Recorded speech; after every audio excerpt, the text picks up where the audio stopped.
అఖిల్ నిన్ను భార్యగా అంగీకరించాడు, ఆనందవర్మ నిన్ను ఆ ఇంటికి కోడలిగా అంగీకరించాడు. మీరందరూ సకుటుంబ సపరివార సమేతంగా సంతోషంగా ఉంటున్నారు. అందుకే ఆ సంతోషాన్ని చెడగొట్టడం కోసమే నేను రెండో ఆట మొదలుపెట్టాను. కోడలిగా నిన్న ఇంట్లోకి పంపించి ఆ ఇంట్లో వాళ్ళని నేను బాధ పెట్టలేకపోయాను కాబట్టి నువ్వు చీటింగ్ చేశావని చెప్పి వాళ్ళని నమ్మించి నిన్ను ఆ ఇంటి నుంచి బయటికి పంపించి వాళ్ళ పరువు పోయేలా చేసి వాళ్ళని బాధ పెడుతున్నాను. వాళ్ళ పరువు తీయడం కోసం, వాళ్ళని బాధ పెట్టడం కోసం, వాళ్ళ కుటుంబం మీద పగ తీర్చుకోవడం కోసం నేను వాడిన ట్రంప్ కార్డ్ ఆ రోజు నువ్వే, ఈ రోజు నువ్వే. ఈ క్షణం నుంచి వాళ్ళ కుటుంబం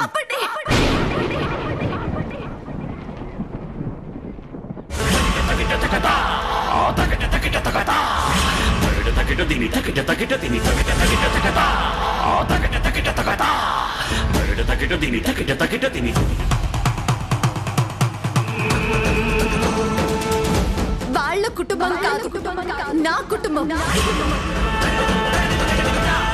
ఆ రోజు అఖిల్ బాబు నా మెడలో తాళి కట్టిన క్షణం నుంచి ఆ కుటుంబం నా కుటుంబం. ఆ రోజు అఖిల్ బాబుతో కలిసి నేను అగ్ని సాక్షిగా 7 అడుగులు నడిచినప్పటి నుంచి ఆ కుటుంబం నా కుటుంబం. ఆ రోజు బ్రహ్మముడితో అఖిల్ బాబుతో కలిసి ఆ ఇంట్లో కాలు పెట్టిన క్షణం నుంచి ఆ కుటుంబం నా కుటుంబం. మా కుటుంబంలో మా మొగుడు పెళ్లాల మధ్య గొడవలు సృష్టించి మా కుటుంబం మీద పగ సాధించాను అనుకుంటున్నావేమో. ఇది కేవలం తాత్కాలికం. నా మీద నువ్వు వేసిన నిందల్ని వీలైనంత తొందరగా తొలగిపోయేలా చేసి నా నిజాయితీని నిరూపించుకుంటాను. ఇంపాసిబుల్. అదంత తేలికైన పని కాదు. అబద్ధాల్ని నమ్మినంత తేలికగా నీ అత్తింటి వాళ్ళు నిజాల్ని నమ్మడం జరగదు. నిన్ను అంతలా నమ్మిన అఖిలే ఇప్పుడు నిన్ను అంతలా అవమానించి అనుమానించి వెళ్ళాడు. అలాంటిది వాళ్ళ ఫ్యామిలీ మెంబర్స్ నిన్నెలా నమ్ముతారు? నీ నిజాయితీని ఎలా నమ్ముతారు? నమ్ముతారు, ఖచ్చితంగా నమ్ముతారు. అబద్ధాలు చెప్పే నిన్నే నమ్మారు. ఇప్పుడు నువ్వు చెప్పిన అబద్ధాల్ని నమ్మారు. కుట్రలు కుతంత్రాలు చేసే నిన్నే నమ్మారు. ఇప్పుడు నా విషయంలో నువ్వు చేసిన కుట్రని కూడా నమ్మారు. మాయగాడివైనా నిన్నే నమ్మారు. ఇప్పుడు నువ్వు చెప్పిన మాయ మాటల్ని కూడా నమ్మారు. నీలాంటి వాడినే నమ్మినప్పుడు నాలాంటి వాళ్ళని ఎందుకు నమ్మరు? నువ్వు కుట్ర చేశావని నమ్ముతారు. నీ కుట్రకి నేను బలైపోయానని కూడా నమ్ముతారు. అలా నమ్ముతారని అంత కాన్ఫిడెంట్ గా ఎలా చెప్పగలుగుతున్నావు? చెప్పగలను.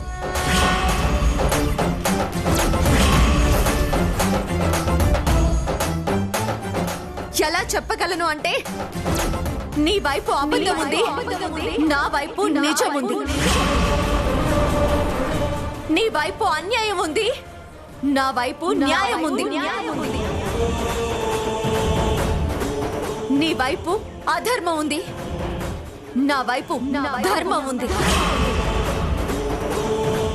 వీటితో పాటు నీ వైపు లేనిది నా వైపు ఉన్నది ఒకటుంది. అదే ఆశీర్వాదం. ఆ కన్నయ్య ఆశీర్వాదం.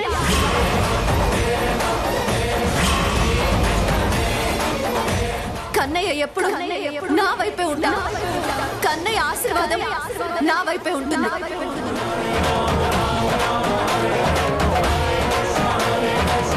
అందుకే అంత నమ్మకంగా చెప్తున్నాను. నా నిజాయితీని నిరూపించుకుంటాను.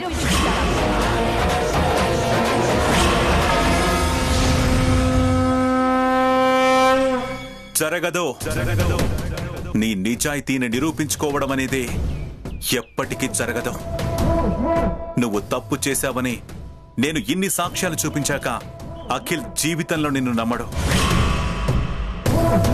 నిన్ను తన భార్యగా అంగీకరించడు, ఆ ఇంటి కోడలిగా నీకు స్థానమివ్వరు, నిన్ను ఇంట్లోకి రానివ్వరు. ఫలానా ఆనందవర్మ గారి కోడలు వీధిన పడిందని అందరూ చిలువలు పలువలుగా చెప్పుకుంటారు.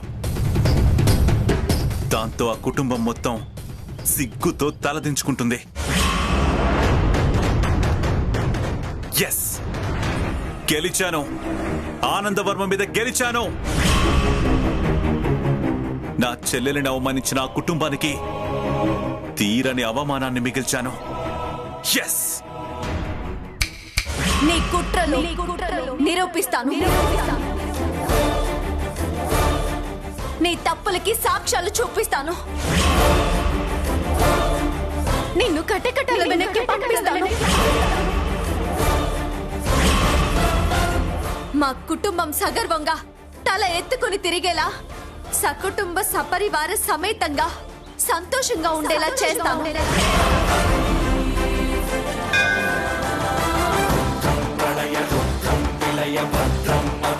సత్యం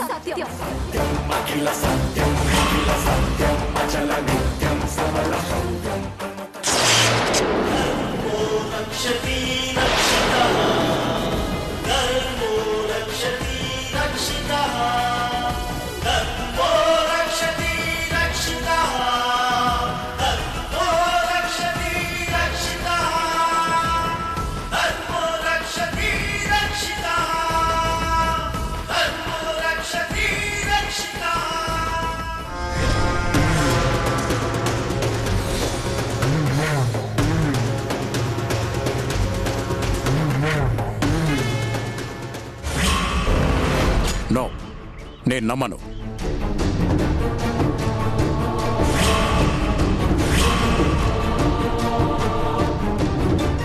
శ్యామ అలా చేసిందంటే నేను నమ్మనుగాక నమ్మను.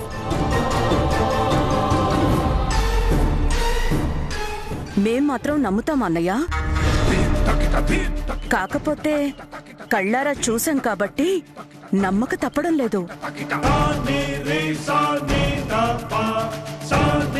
అప్పటికే కళ్ళ ముందు జరుగుతున్న దాన్ని నమ్మకుండా ఉండడానికి అఖిల్ పాపం చాలా ప్రయత్నం చేశాడు.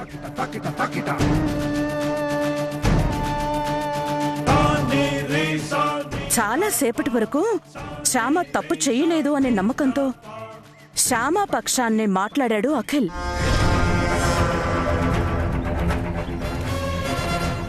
ఎప్పుడైతే శ్యామ ఫోన్లో మల్లికార్జున్ ఇన్కమింగ్ కాల్ కనబడిందో అప్పుడు శ్యామ మీద కొద్దిగా అనుమానం మొదలయ్యింది అఖిల్కి.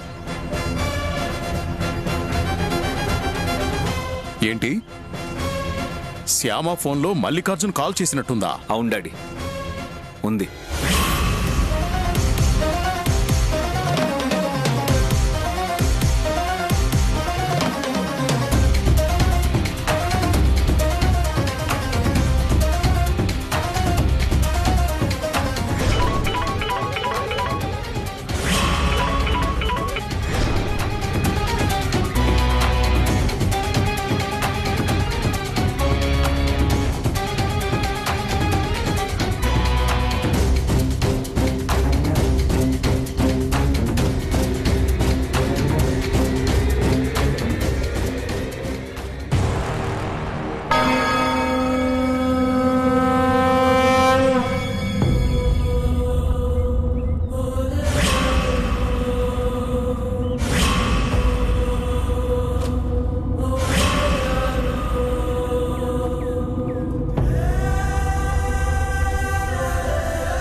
పుట్టిన తనకి డబ్బు కావాలి. తను అడిగినంత డబ్బులు ఇస్తే ఆ గోపాల్ గారిని వదిలించుకొని నిన్ను పెళ్లి చేసుకుంటాను అని చెప్పింది శ్యామ. ఏంటమ్మా ఇది? నా మీద ఇన్ని నిందలేంటి? నేను చేసిన పాపమేంటి? అఖిల్ బాబుకి జ్వరం తగ్గినందుకు గుడిలో పూజ చేయించడానికి రావడమేనా నేను చేసిన పాపం? ఏనాడైనా గొప్పింటికి కోడల్ని కావాలి అని కోరుకున్నానా? డబ్బుకి ఆశపడ్డానా? ఆ మల్లికార్జున్తో కలిసి కుట్ర చేశానా? అనుకోకుండా నా పెళ్లి జరిగిన మామయ్య గారు అఖిల్ బాబు గారు నన్ను ఆ ఇంటి కోడలిగా అంగీకరించిన అత్తయ్య గారు వాళ్ళని బాధ పెట్టడం ఇష్టం లేక ఆ ఇంట్లో నుంచి వచ్చేద్దామని అనుకున్నాను. ఒక్కసారి వచ్చేద్దాం అనుకున్నప్పుడు మామయ్య గారు ఆపారు. ఆగు.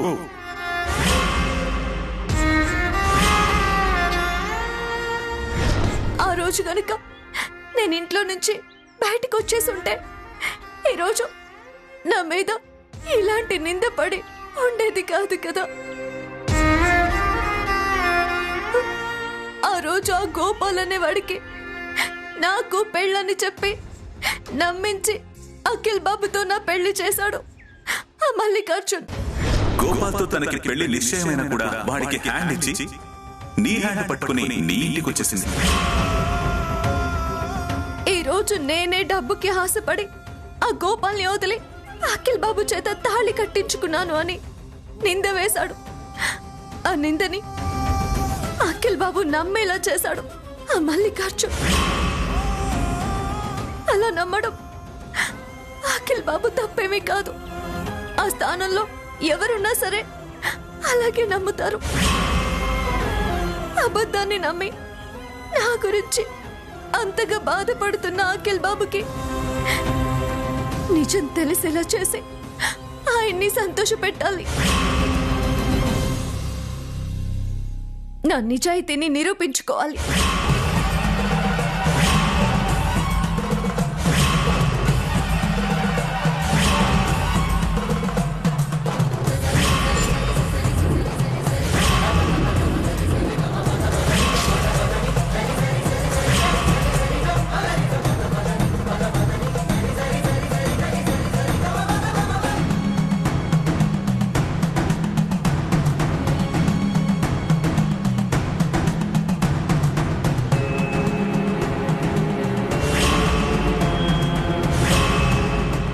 అఖిల్ శ్యామకి కొత్త ఫోన్ కొనిచ్చాడు.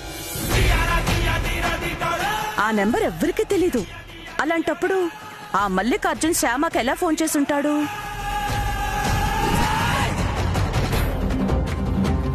ఎలా చేసేదే ఉంది? శ్యామనే ఆ నెంబర్ తనకి పంపించిందని ఆ మల్లికార్జున్ చెప్పేశాడు. ఆ మల్లికార్జున్ చెప్పింది నిజమన్న గ్యారంటీ ఏంటి?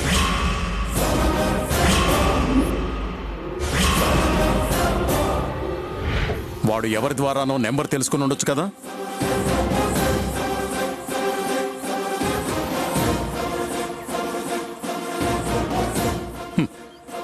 ఏమో, మన ఇంట్లో వాళ్ళే ఎవరైనా ఆ నెంబర్ మల్లికార్జున్కి చేరవేసి ఉండొచ్చు కదా.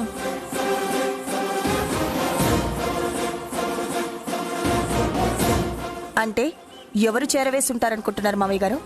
నువ్వు చేరేసావని మాత్రం అనుకోవట్లేదులే. మరి నేను చేరవేశాను అనుకుంటున్నారా అన్నయ్య గారు?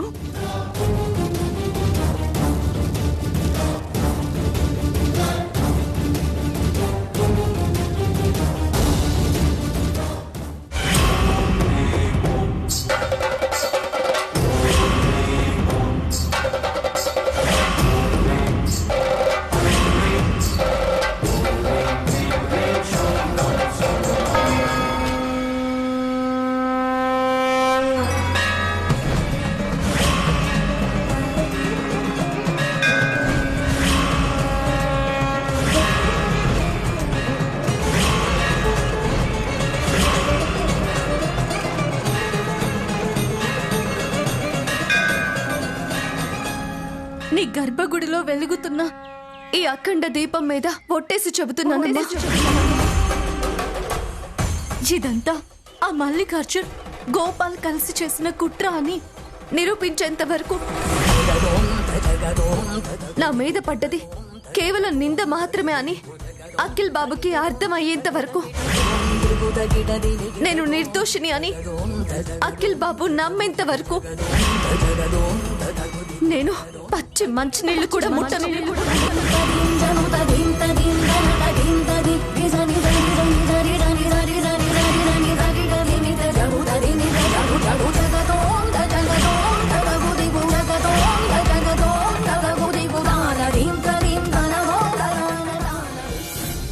అర్థమైంది ఐశ్వర్య. ఒకసారి మనం శ్యామ విషయంలో తప్పు చేశాం కదా, అందుకనే ఇలా అనుమానిస్తున్నట్టున్నారు మీ మావయ్య గారు. నేనేం మిమ్మల్ని అనుమానించట్లేదు. మన పనివాళ్ల ద్వారా మల్లికార్జున్ ఆ నెంబర్ తెలుసుకొని ఉండొచ్చు కదా అని నా ఉద్దేశం. ఈ లోపలే మీరు భుజాలు తడుముకున్నారు.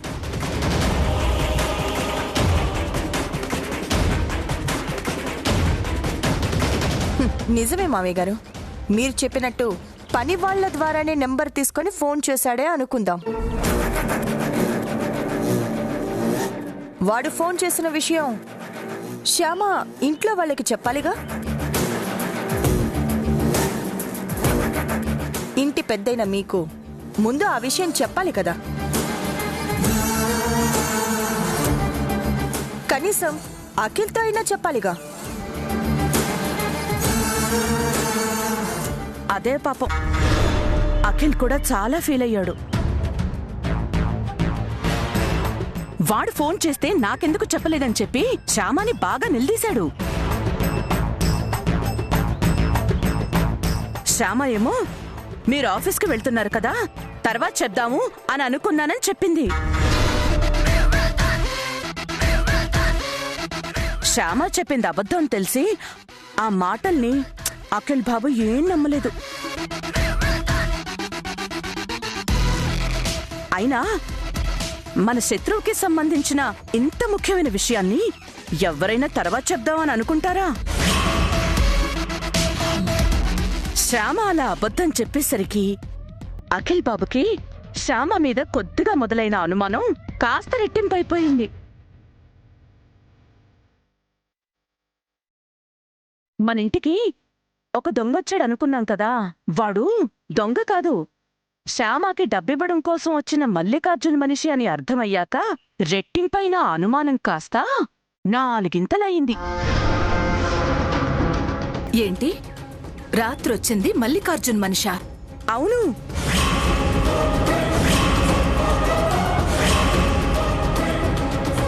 శ్యామకి డబ్బిద్దామని వచ్చాడట. మనందరం లేచేసరికి పారిపోయాడు. డబ్బు కట్ట జారిపోయి కింద పడిపోయింది. ఆ డబ్బులు తనకి చేరలేదని చెప్పి మల్లికార్జున్ని డబ్బులు తీసుకుని గుడికి రమ్మని చెప్పిందట శ్యామ.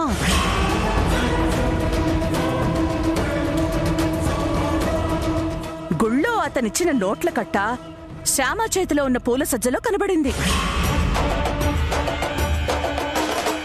ఏంటి, పూల సజ్జలో నోట్ల కట్టుందా? ఉంది, నేను కళ్ళారా చూశాను.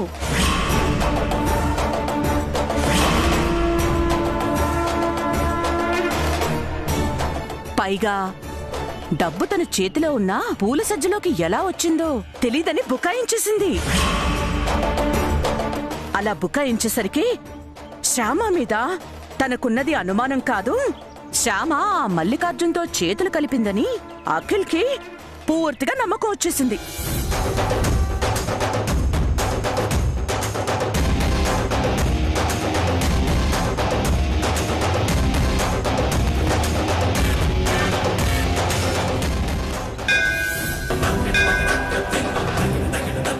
ఎన్ని రోజులైనా సరే, ఎంతకాలమైనా సరే, నన్ను నేను నిరూపించుకునేంత వరకు, నా నిజాయితీ నలుగురికి తెలిసేంత వరకు పచ్చి మంచినీళ్ళు కూడా ముట్టను.